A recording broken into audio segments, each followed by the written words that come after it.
Laura, hello. Hi, how are you? Good, how are you? I'm super excited. It's my first time in Japan, and this is the Oh, good. first conference I'm attending Okay. of the whole Magnus, so I'm super excited. Welcome to Japan. Thank you. Where are you flying from? So I came from Lithuania. That's where I Lithu- usually Whoa. spend my summers. Yeah, Okay. You spend your summers in Lithuania, but what about non-summers then? Dubai. Oh. I would say that's the capital of crypto right now. Yes. That's where the market is going. That's where everyone wants to move, and it's a incredible place to be, especially during winter, but not the summer. Ah, yes. What's the temperature like in the winter? In the winter, you could do a good like 20 degrees in Celsius, maybe 25. So a light sweater does the job. Oh, that's perfect. Okay, so you are at Gate Ventures. Correct. Tell me more. What's the deal? Basically, I'm principal at Gate Ventures, Okay. as well as chief ecosystem officer of Gate.com. We Okay. recently rebranded from Gate.io to Gate.com, Okay. and people are still getting used to it. Okay. So my day-to-day job basically is finding interesting projects where we can invest. Okay. And that could be in different narratives, in different places. That's why I have to do a lot of conferences to first build our brand, and second of all, find incredible builders. Because Okay. you have to come to those builders, they're not going to come to you. Yes. And then once we invest, I help with post-investment portfolio management, which includes helping our portcos any way, shape, or form we can. Would it be introductions? Would it be advisory? Or would it be anything else they need? And yeah, plus on the exchange side, I help with high-end BD. So we recently did a very big partnership with Cambridge University Wow. and Solana through their super team. So I was working with that to get access to all the incredible projects that are built, not in just Cambridge University, but also in Oxford, Harvard, and others in the US. So Okay. that's interesting thing. We're building partnership with our VCs as well to get really good deal flow for us to invest in. I have so many questions. Please go We'll ahead. start one by one.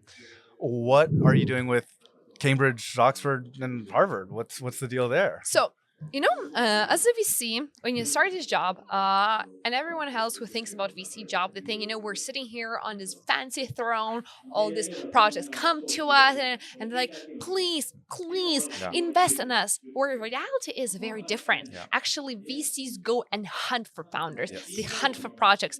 And the best founders are the ones sitting on the throne, and we come in and be like, could you get us on the cap Yeah, table? let We us promise invest. we're going to be nice. We promise we're going to help you out. Just please get us there. Yeah. It's a very different power dynamic than everyone assumes. Yeah.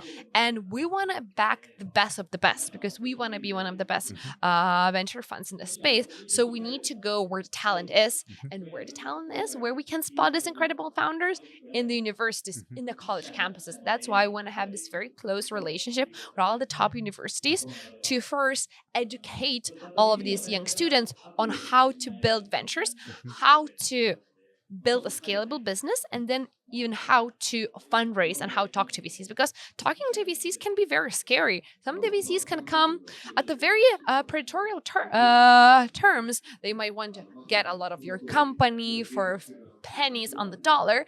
And as a first-time founder, especially if you're still like very young, you might get, eaten alive. Yeah. So I want to be there to educate those founders and say, hey, not all VCs are bad. Some of them are really good. And Yeah. they're not just giving you the money, but all these added value things like the network, like what is good for the exchange. We have a big distribution channel as well later on for some of our portcos. So you can have a very nice relationship. It's it's like going on a date. You go on a first date, it might not a match. You go on a second date, and you try to test the person out, try to see how it works. Same thing with VCs and founders' relationships. It has to be a match for both of the parties. Yeah. I've been doing startups for 8 years myself. We recently sold to My Jupiter. condolences. Luckily, we're part of Jupiter now. But one of my favorite books was Venture Deals. And that was such a good book to make sure you don't get screwed over by liquidation preferences, ratchets, Yes. and all that. So you are doing that work to help these young founders know those things. I try to. Yes. So you are doing the Lord's work. Thank you. Okay. So that's interesting. And tell me more about kind of what you like to invest in. What size checks are we talking? Early, later? And then I assume mostly or all Web3 blockchain, maybe non-stuff as well? Yes. What's the deal? So we're very fortunate that Okay. we invest from our own balance sheet. Nice. So we have a luxury to be a bit more selective. We don't have LPs. Well, our boss is kind of our LP, but we don't have, numerous LPs bringing our next thing. Oh, you have to deploy. And this was, by the way, one of the big issues I saw in this cycle. VCs were investing into bad deals. because they had no other choice. And the timing, right? They're Exactly. forced into What does it mean for those who are not aware of all these VC mechanics? Usually when you start a fund, you have a certain period of time you have to deploy the capital. If you don't deploy within that time frame, you have to give the capital back. That means your carry reduces, and means your potential profit reduces. Also, for specific funds, when they have their own thesis, what they invest in, let's say only crypto projects, let's say only in tokens, they cannot change. And there were a lot of VCs that went to their LPs. They're like, hey, we want to change our thesis. We see that crypto venture market is not performing. We want to do liquids. And LPs would be like, well, if you want to invest in liquids, I would just invest myself. Yeah. I gave you money to deploy into startups. Yeah. So they would go and choose sometimes questionable deals just to get the capital out. So thank God we don't have this problem. This was a small crash course about crypto mechanics. Very helpful. So what we invest in, usually it's early stage, anywhere from pre-seed, I would say, to Series A. We could look into later stage deals, but if it makes sense, because then we want to make money. Again, another small crash course about a venture market. A lot of people expect venture investment is like a charity, like a grant. VCs are here to give you money to play around. Unfortunately, it's a very high risk loan, but you're not, betting your default by giving it back. You're betting your reputation, because if you raise a lot of capital and you fail, investors are not going to deploy to you again. And what do VCs care about? They care about multipliers. It's not a hedge fund. We're not expecting 10% per year or 20% per year. That's hedge funds. Or we'd invest in like S&P. We expect unicorns. We want 10x, 100x. So we want those huge multipliers. And of course, not every business becomes a unicorn. But every time we meet a founder, we're hoping, can that founder, he or she, be unicorn? By the way, we need more female founders. Please, ladies, if you have amazing ideas, pitch to me.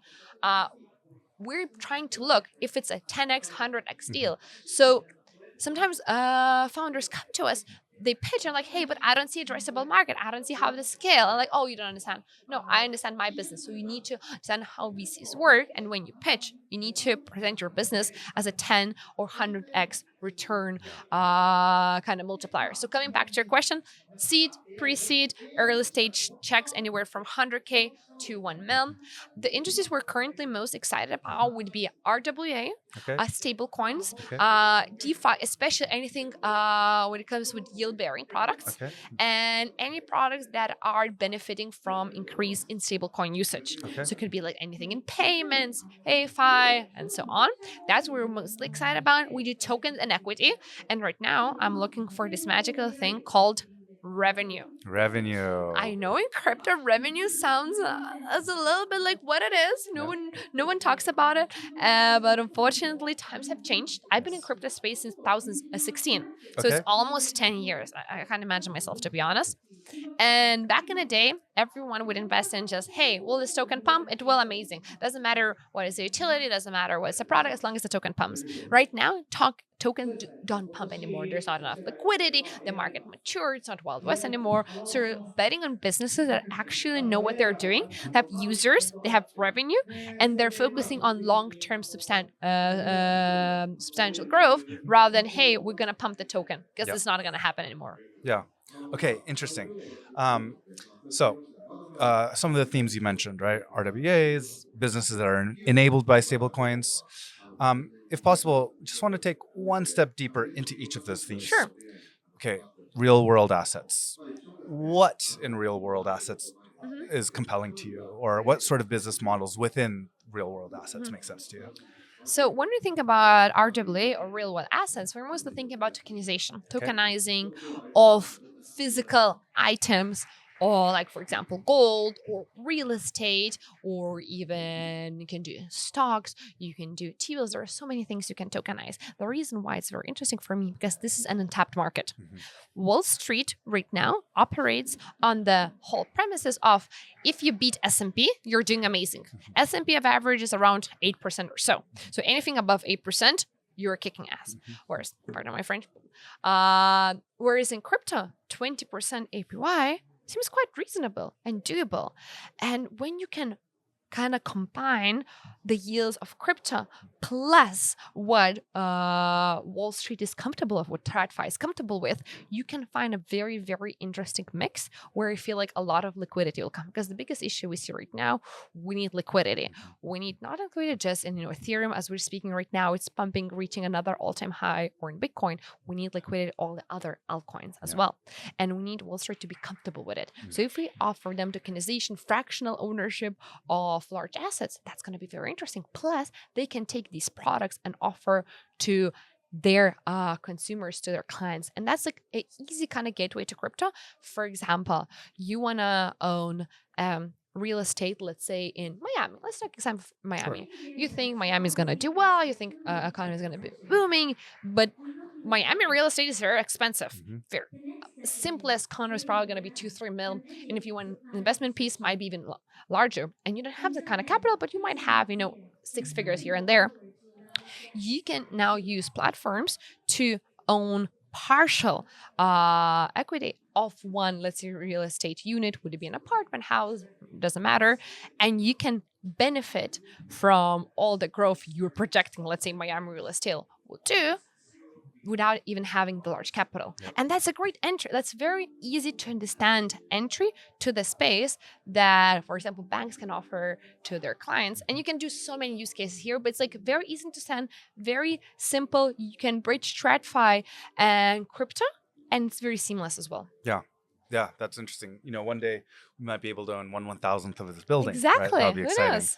So as you were talking about all this, one question that popped up into my mind was, maybe some blockchains or layer ones are more apt at RWAs versus others, right?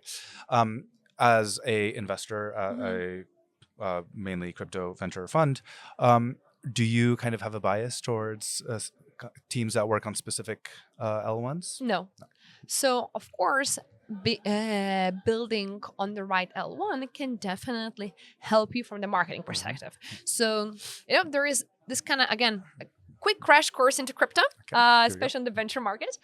Specific VCs have specific biases for some L1s, or they're more focused on L1s that are trending at the moment. So, for example, when we're thinking, what are the most trending L1s when we speak? Sui is doing very well, whereas Aptos kind of lagging behind. They're trying to catch up, but they're not there. If we think about Polkadot, that was such a hot L1 of the last cycle, but they're not really talked about today, whereas, for example, Solana is just doing so well cycle after cycle. So, of course, when you're an investor, you want to look at the L1 that the project is building on to see what's going to be the added value the project is going to get. Because if you're building on the right L1 that has a very strong ecosystem lead, that has very big support in terms of grant, marketing, introductions, that's going to help the business. So it's not about having a specific L1 that we prefer, is the one you're building on, what kind of help they will get. And maybe a founder can be building on a L1 that majority would consider dead, but their founder, their foundation is pouring money behind it. They're holding the founder by the hand and taking, meeting all the right players. And that will be huge help for the project. So it's not about the L1 that's hot, even though building on hot L1 can help a little bit definitely from the sentiment. It's more about what will that L1 give to you. And one piece of advice for a lot of founders, pick up and coming L1. Make research of what's happening in a space and try to make your own calculated guess, because it's a guess at this point, which L1 that already raised some capital, that already has some traction is going to grow so fast. Because then you as a project are going to grow so fast together with that particular ecosystem. Yeah, that makes sense. There are times where you'll see an announcement that's XYZ company partnered up with, an L1 that wasn't, you're like, whoa, like that one, right? Like you would think, but probably the reason is that L1's foundation or the founders have given so much resources to do so, right? Or there, for example, it could be a yield-bearing product, and that foundation is putting part of their treasury on chain as TVL. So there's a lot of underlying things that you need to look into here. Yeah, that makes sense. the theme of this conference today seems to be the mixture of AI and crypto, right? Web3. Yes.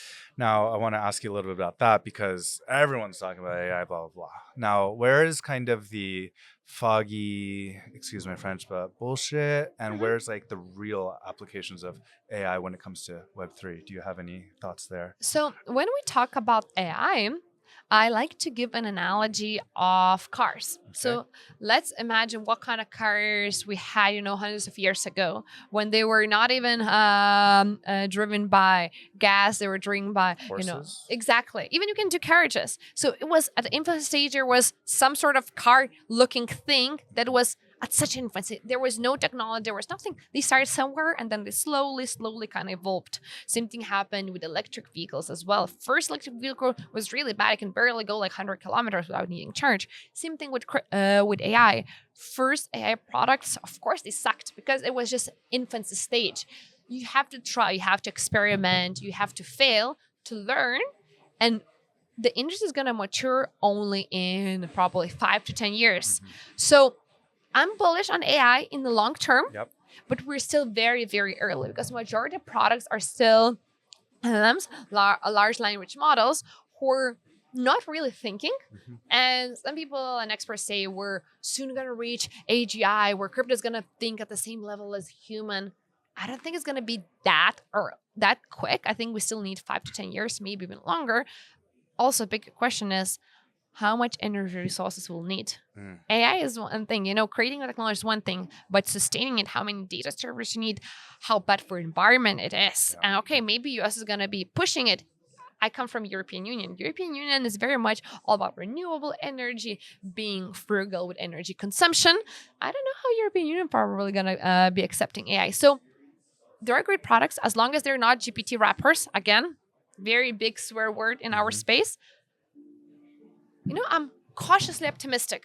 I'm checking what's happening, but I'm not overly bullish because I feel like the first products that are being built, they're pioneers, they're incredible, but they're just too early and they're too much experimenting. So when the second wave, so always usually there's first wave and second wave of founders, and second wave of founders are usually those who tried for the first time, either themselves or they worked for a bigger AI company, they failed, they learned, and now they're building their second business or starting their own business based on all of these mistakes that they have learned from. Yeah, that makes a lot of sense.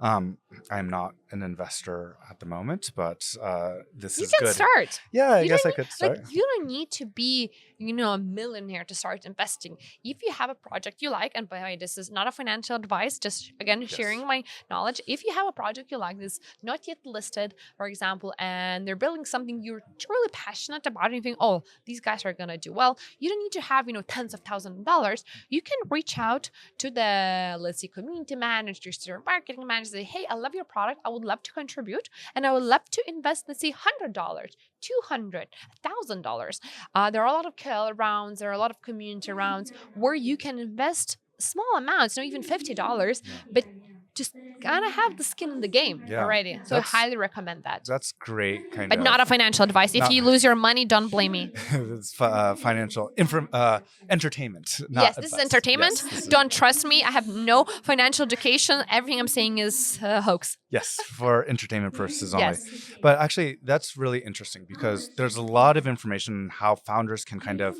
bootstrap or hustle their way to get checks from angel investors. You actually gave advice how angel investors could kind of bootstrap and hustle their way to their first portfolio, even if they can only invest $500, $1,000 at a time. Yes, that's cool. And you need a lot of money to start investing because it's all about not how much you make, but the multipliers you make. Because look, if you think 10 projects are going to do very, very well, you don't have a lot of money. Let's say you have $1,000. You put $100 in each of the product, and that's your portfolio. And let's say those 10 projects did so well.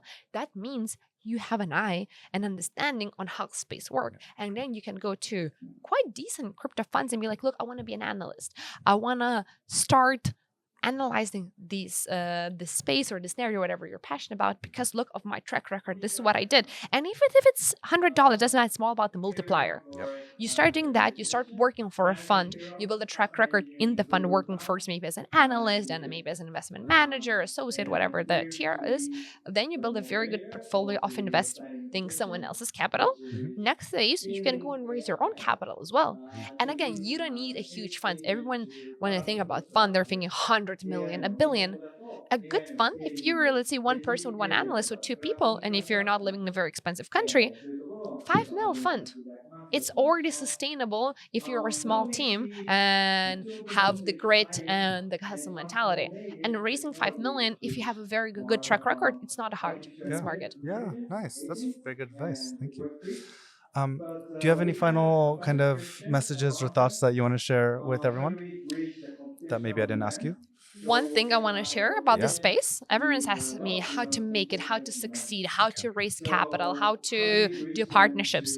Key thing that helped me to be where I am right now is building non-transactional relationships. Coming to conferences, coming to events, meeting people, not because I want something from them, because I genuinely like them. Because in the end, the best ideas I had from people that I had no thought of even doing a business together. I thought, oh, this guy is cool. I want to hang out with this. Or this girl is amazing. I just like her as a person. I want to hang out with her. I do horse riding. I want to take her horse riding as well because she's a cool person to hang out with. But then later, those opportunities come. So you have to play the long-term game in the space and don't be transactional. If you meet someone, the first question shouldn't be, hey, do you want to invest in my project? Or hey, do you want to buy from me? This is not how you build relationships and succeed in the space. Yeah.